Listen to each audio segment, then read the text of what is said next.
بادشاہ اور لالچی عورت. بنی اسرائیل میں ایک عبادت گزار لکڑ ہارا یعنی لکڑیاں بیچنے والا تھا. اس کی بیوی نہایت حسین و جمیل عورت تھی. جب بادشاہ کو اس کے حسن و جمال کا پتہ چلا تو اس کے دل میں شیطانی خیال آیا. چنانچہ اس نے ایک بڑھیا کو اس لکڑ ہارے کی بیوی کے بہکانے کے لیے بھیجا. وہ مکار بڑھیا لکڑ ہارے کی بیوی کے پاس پہنچی اور کہنے لگی تو کتنی عجیب عورت ہے, اتنے حسن و جمال کے باوجود ایک کنگال لکڑ ہارے کے ساتھ تکلیفوں میں زندگی گزار رہی ہے.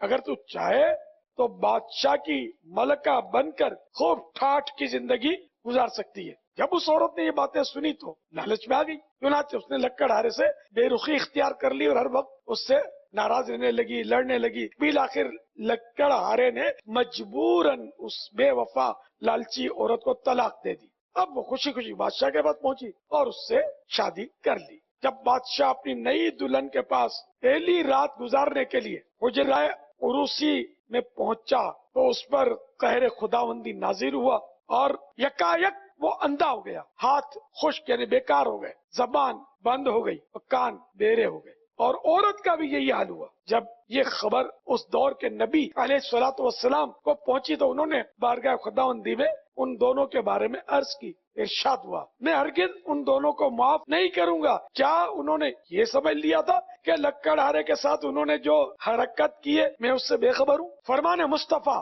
صلی اللہ تعالی علیہ وآلہ وسلم جو عورت کو اس کے خاوند یعنی ہسبینڈ کے خلاف یا غلام کو اس کے آقا کے خلاف ابھارے یعنی بہکائے, خلاف ورغلائے, وہ ہم میں سے نہیں. صلو علی الحبیب صلی اللہ تعالی علی محمد. مدنی چینل دیکھتے رہیے.